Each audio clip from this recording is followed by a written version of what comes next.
మద్యాన్ని నిషేధిస్తే పక్క రాష్ట్రాలకెళ్ళి తాగుతారు కాబట్టి ఆదాయం మనం కోల్పోతాం కాబట్టి మద్య నిషేధం ఎత్తేద్దాం.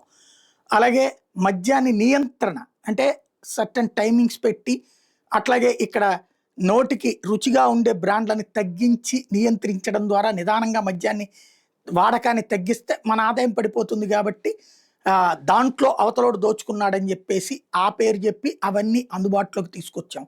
మందు ఇప్పుడు. అట్లాగే పేకాట మీద నిషేధం ఉంది అని చెప్తున్నాం. పట్టుకుంటున్నటువంటి సందర్భంలో అది లోకల్‌గా జరిగిన తప్పు తప్పించి మరేం లేదని చెప్తున్నాం. పేకాట ఎట్లా ఉందో నాకు నివేదిక ఇవ్వండని పవన్ కళ్యాణ్ అడిగితే ఇచ్చినోళ్ళు కరువైనటువంటి పరిస్థితి.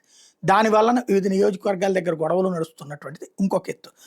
ఇప్పుడొచ్చేటప్పటికి తాజాగా బెట్టింగులు మన ప్రకాశం జిల్లాకు సంబంధించినటువంటోళ్ళు నేపాల్ ఎళ్లి బెట్టింగులు ఆడుతున్నారట. పేకాటను తర్వాత ఇటువంటి ఇదివరకు ఈ జూదాలన్నీ శ్రీలంక, నేపాల్ ఎళ్లి ఆడేవాళ్ళు గోవా అట్లాంటి కాసినోళ్ళకెళ్ళి.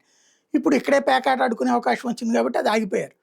ఇప్పుడు ఇది కూడా బెట్టింగులు కూడా మన దగ్గర చట్టబద్ధం చేసేస్తే పోతుందేమో. ఎందుకంటే నాశనం చేసుకుంటున్నారు జీవితాలు. కోర్టులు చెప్తున్నాయి, పోలీసులు చెప్తున్నారు, కేసులని చెప్తున్నారు. చివరికి ఈ దరిద్రులు మళ్ళీ వీళ్ళు 3-4 లక్షలు తీసుకెళ్ళిన వాళ్ళందరూ పేదవాళ్ళేనట. అర్జెంటుగా డబ్బులు సంపాదించేయడానికి ఏదో తప్పుడు మార్గం పర్లేదు. నేపాల్ ప్రీమియర్ లీగ్ కోసం ఇక్కడి నుంచి వెళ్ళి బెట్టింగ్ చేస్తూ దొరికిపోయారంటే ఏమనాలి ఇట్లాంటి వాళ్ళని?